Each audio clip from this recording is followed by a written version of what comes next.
Welcome, everyone, to this episode of Recovery Rockstar. My name is Melinda. I am a person in long-term recovery, and what that means to me is that I have not had to use a mood or a mind-altering substance since December 28, 2011. It baffles me to think about how long ago that was. There are days that it feels like just yesterday, and there's other times that it feels like a lifetime ago, and I really owe the thanks and the gratitude to the people who helped me on my recovery journey. And I'm really excited. It's been a little while since we've done a show. Of course, we've all experienced the pandemic that's going on. That's put delays on a lot of things. And that being said, when it comes to being a person in recovery and having responsibilities and wanting to share hope and love with others, nothing can stop us. We tend to be a resilient bunch. So I'm really excited that we are back in the studio, and more than anything that I'm going to be able to highlight an amazing rock star. A couple of things I just want to bring to the public is to continue keeping an eye on the health department website for recovery and treatment resources, and also to look up your local recovery center. If you go to the Vermont Recovery Network, you can see all of the centers in the state of Vermont. We do have 12. So for people who are struggling and need support, definitely reach out to your local recovery center. Another piece of exciting news is that the Phoenix House of New England is expanding their Health, Hope, and Recovery spoke to the Franklin County area. So I encourage people to hop onto their website and get familiar with that organization. Phenomenal. They're growing to serve the need. There's also been an expansion with the Howard Center in Franklin County, expanding into a spoke. So there's a lot of fantastic resources and things going on in our state, and specifically in our Franklin Grand Isle County. So I really encourage people to keep an eye on the websites, especially when it comes to treatment and recovery resources like recovery coaching and counseling, clinical work. There are resources available that can be in person as well as virtual. So look at the websites, find those Zoom links. We all love Zoom. You can be in your PJ bottoms on the bottom and then your dressy shirt in the top and attend great meetings and get the support that you need. And on the flip side, for those who really need that human connection and being around others, there's a number of meetings happening there. So I encourage people to check out the various websites.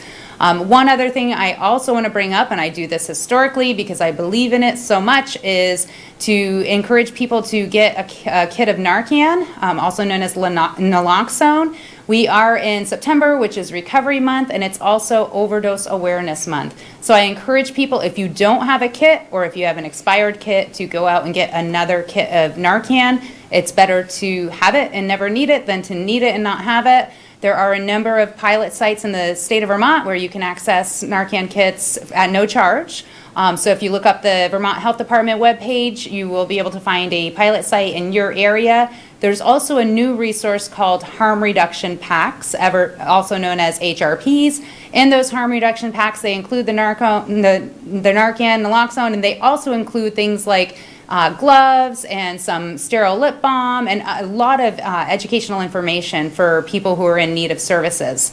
One other thing I'd like to do a quick plug on is Vermont Cares. That is the local syringe exchange program. They have mobile units. They offer Narcan, among many other resources. So I just encourage anybody who might be struggling, you are absolutely not alone. There are resources out there, and to take advantage of these different resources because they bring hope to people who are struggling. So that being said, like, the most exciting part of the show is being able to introduce somebody who I have had the absolute blessing of watching. And this is going to be a challenging person because my heart gets very tender when I think about when I first had our paths cross and how much this person has grown, the resilience, just the amazing message of hope that I continue to get just looking at him.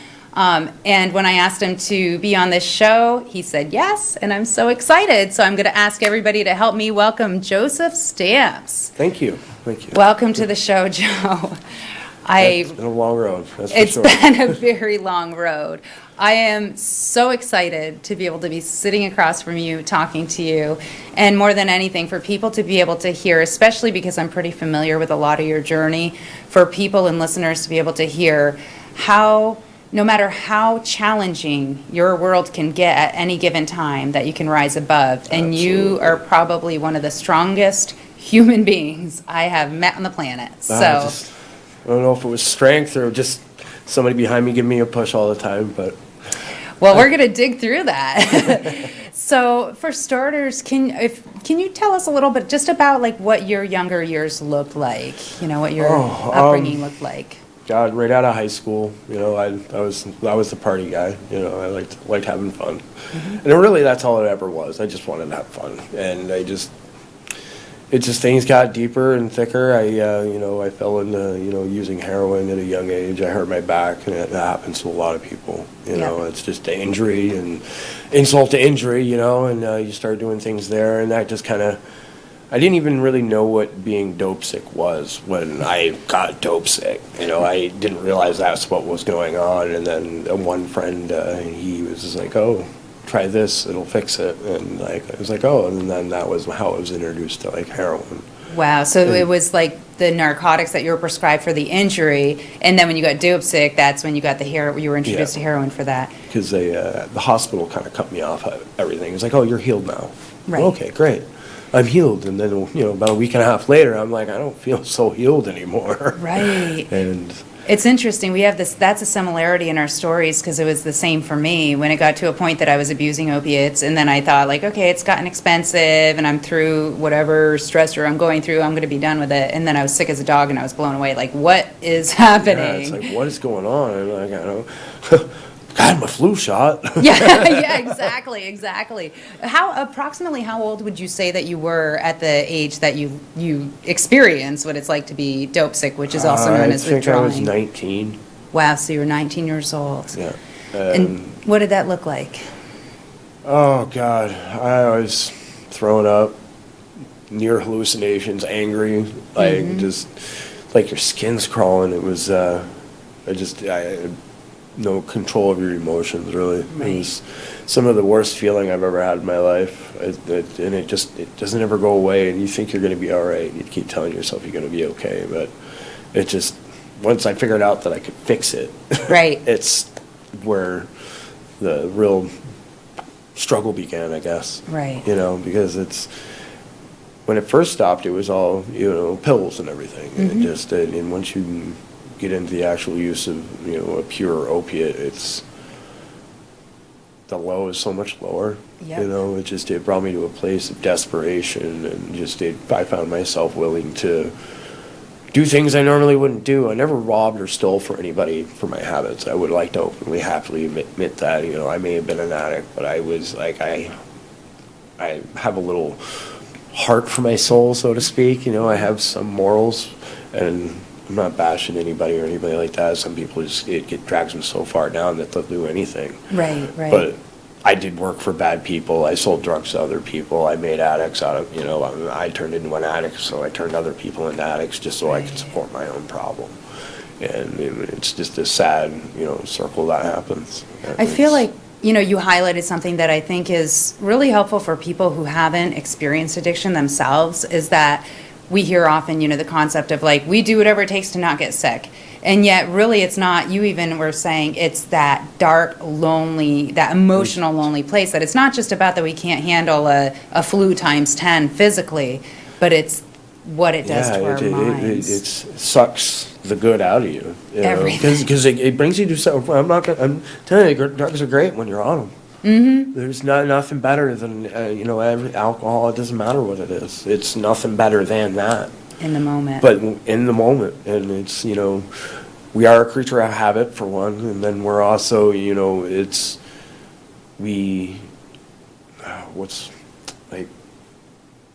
like to be happy, we like to feel good, and it's, right.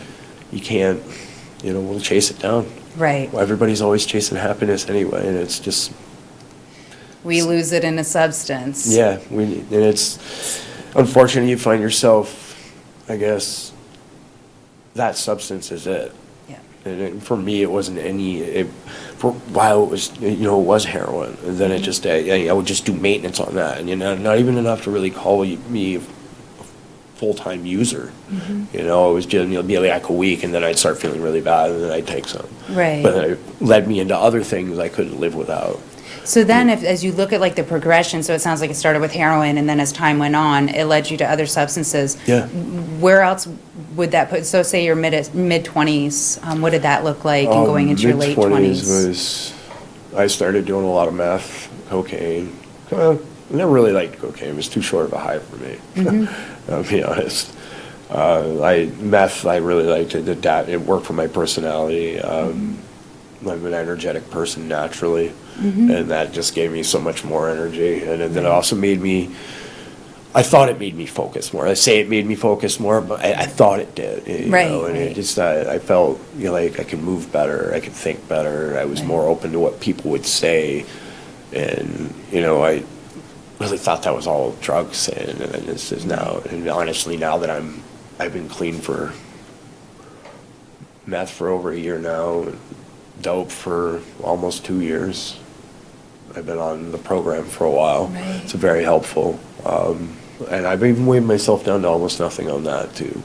So let me ask you, because one thing that I found interesting, and maybe it's because I've seen so many different people, being a person who was using and then getting in recovery and seeing the different journeys of people.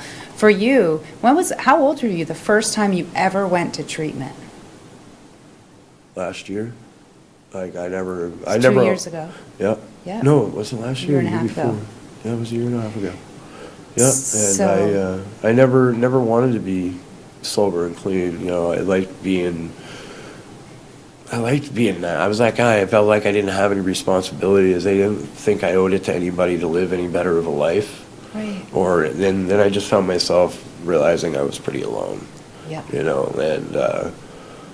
a lot of it was like I didn't have the scares a lot of other people had. I never overdosed. I never had the rock bottom until I finally got to my rock bottom. Right. And a lot of I think it was self-sabotaging. I realized I got to the point where I didn't want to be alone. It was killing me inside. I didn't have anybody I could trust. I couldn't. Even though my family loves me, a lot of the people I consider family, it wasn't. I was worrying my dad to death. I put so many gray hairs on his head. God bless his soul. And distanced myself from family. I just couldn't do it anymore. And I realized I tried doing outpatient when I first met you, and I just realized it just wasn't going to be enough. Right. And I realized I dug myself into a hole so deep that I didn't realize how far I'd gone until I really tried doing it. Right. And it was, I just knew I needed a jump start, so I went to rehab for that. And the reason why I say, for me, it's remarkable is that I feel like oftentimes, and not all the time, but oftentimes I've met people that might have gone to rehab at a younger age and then did well for a while and went in their mid-20s. And then, people who have taken multiple trips there. And for you, and I consider myself, I guess, kind of a late bloomer too. It wasn't until my late 20s that I finally went to treatment for the first time. But for you, what I have thought is so remarkable is that once you finally went, your commitment. So you had chosen to go into treatment, and we're talking about a year and a half ago, right? Yep. So when you chose to go into treatment, a residential treatment program, and you came out, you were one of the few people I know who actually was staying committed to starting fresh. You didn't have a place to catch you per se, and a job and a home and all this stuff to go to. Tell me what that looked like when you got out of treatment, because I know, but others don't. But the commitment that you had and the desperation to do the right thing and keep your recovery, what did it look like, however much you're comfortable to share? Well, I went in... And feel free to talk right in the mic. I went into rehab with, I had a lot of so-called friends. I had places safe if I needed it, but I realized in the beginning of this journey that I was going to have to change a lot. Everything about me. I mean, some of my personality is great. You can keep certain things, but as far as what my life was, what I was doing, who I was around, where I was living, it changed it all. I stopped. I was a chef for many years, and that just cooking was part of my habit problem. So I realized I had to do that in order to stay consistent, not drink, and not do drugs. It was, kind of hand in hand together on that. And so I was like, all right, I need a new job. I couldn't live where I was. There's too much booze and drugs around me. So I had to, excavate from that position. So I couldn't go back home to my hometown either, because I just know too many people. So I just moved to the place that I had never been before. Didn't know anybody here. Didn't have a job. All I knew is I had your number. I had the Hope and Recovery and Turning Point. And I just got into town. I was like, okay, let's do this. And I just made, I lived outside for a while. Let's see, jumped from a couple different jobs, slept in a storage unit for a few months. Some of it was, like that first night, actually, I was outside in the rain, slept in a tent. That's the part. Very first night. And I was just like, oh, the Lord is testing me today. I remember, is this what recovery's supposed to be? Yeah, a good friend bought me a tent. Yeah. So needless to say, and the reason I'm asking is so people can see and hear hope, because believe me, I know there's many people that are in probably a similar position that think like, how can I do it?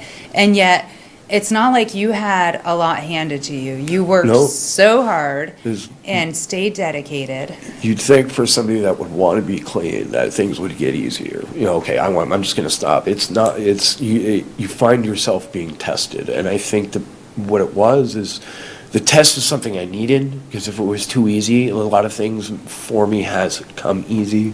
Like even hustling, it came easy to me. So drug use got easier. So therefore, in order to obtain a clean living life and a life that I wanted, life was going to make me work for it. Right. I pushed it that far away, so I'm going to have to work that hard to get it that back. Right. And a lot of it, I probably could have gone easier routes, but it would also put temptation in my pathway. Yeah. And I wasn't ready for temptation. It could be thrown in my face now, and it wouldn't bother me. It just not one bit. Right. It just at that point I realized it was just like I needed to keep my guard up. Right. And exactly.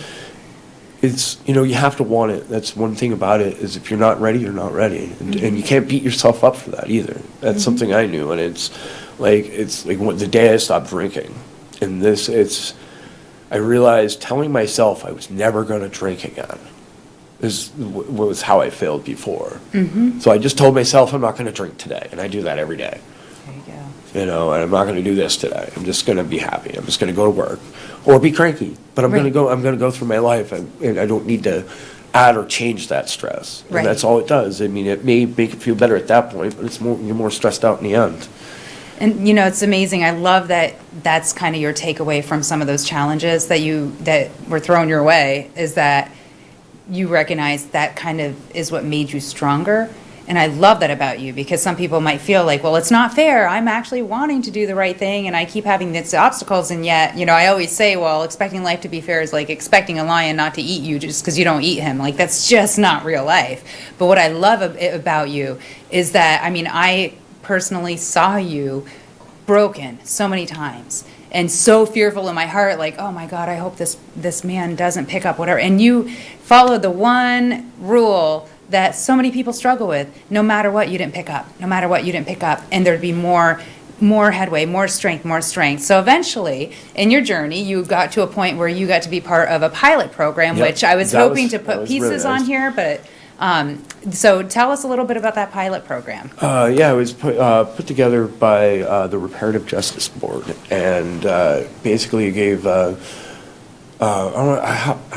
without being offensive to my other brothers, just people that have had, made mistakes and gotten in the path of law. Some of us were addicts, some of us troublemakers, some of us just string of bad luck. It's just. We all have our jobs, and sometimes it's the job of the law to try to stop us. It's a cat and mouse game.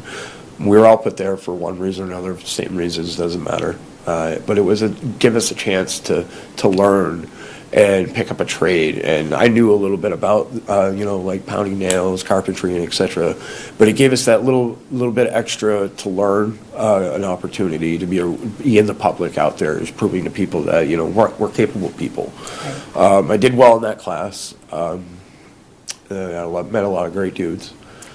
And you guys were on the news. We were on the news a couple of times, and showed the beautiful jobs that you were doing. We got paid for it as well, so we were actually working for an education, more or less. We got OSHA certified out of it.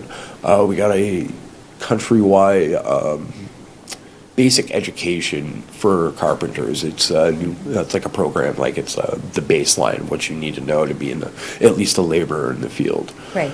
And from there, I kind of fed off of that. I've put myself into some welding programs. I did one over the winter. It got cut short because of the virus, but it started back up again. I finished that one about 3 weeks ago, and then I start another one on the 31st next month. And then the Reparative Justice Board again actually has one going on in January that I'm hoping to get into as well. So when I look at and when I listen to you, and some of the things that helped you along the way is definitely getting connected with treatment and recovery resources, right? And then getting connected with employment support, and obviously having people in your corner to help, give you the numbers, show you the way. It was like having a combination of everything is really, really helpful. I did attend meetings. I can't say that I did fully a 12-step program. Everybody's personality is different, but it's like I still go to meetings, maybe not as much as I'd like to or as much as I should, but it's what's in my guided time. I do talk a lot with my family. That's where I was going to go next. One question before I get there is there anything else that you did that was out of the norm for you? Any place else you attended, like, I don't know, say maybe church? Oh, yeah. And did you connect with Phil? What did that look like after you were in your sober state and starting to go out more? What was it like reconnecting with your father for the first time in your adult life, not under the influence? Yeah, it was actually pretty interesting. I hadn't been to church for a long time with my dad, and I was just like, hey, I've been going to church. I want to go to church, and I got him to go with me. And that summer, last summer, I believe, when we went to church was actually the first time in my adult life, let alone most of my teenage years, that my dad saw me as a sober human being. It's like I spent more time on narcotics or in alcohol than I've been sober. It's like I spent pretty much the past 30 years drunk and on drugs. Right. I mean, in some cases, a lot of people would think that would be great if you're a rock star. Right. And even then, look where all the greats ended up. And it's. I used to joke about it a lot, and sometimes I still have heartbreak about it. It's just like it's so much time wasted. And a lot of we're all beating ourselves up in some cases. We feel bad for something that has happened. It is a lot of psychological disease to go with it too. Absolutely. It's a lot of us are trying to not hide anything from anybody else, but mostly from ourselves. And we don't want to grab a hold of something that needs to be dealt with. And it's a lot of what it was for me. My mother passed away when I was little, and that kind of just started a snowball effect in my life where I just blocked out a lot of pain.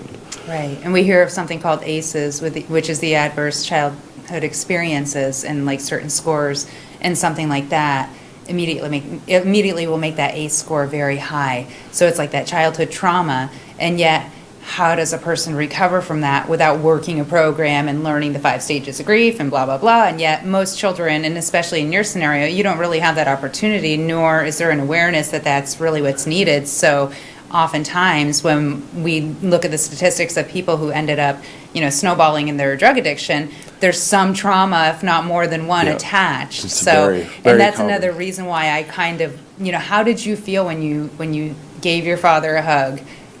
It was good. In that church as a sober man.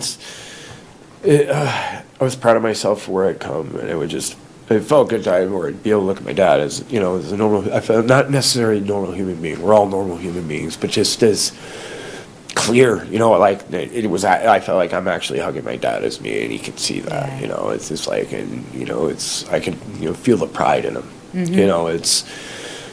I've always done fairly well with money. Like being smart and all that stuff. It wasn't the thing that really, like my dad just wanted to always make sure I was okay. And like just to see the fact in his eyes where he could see like, wow, he is okay. He's going to be good.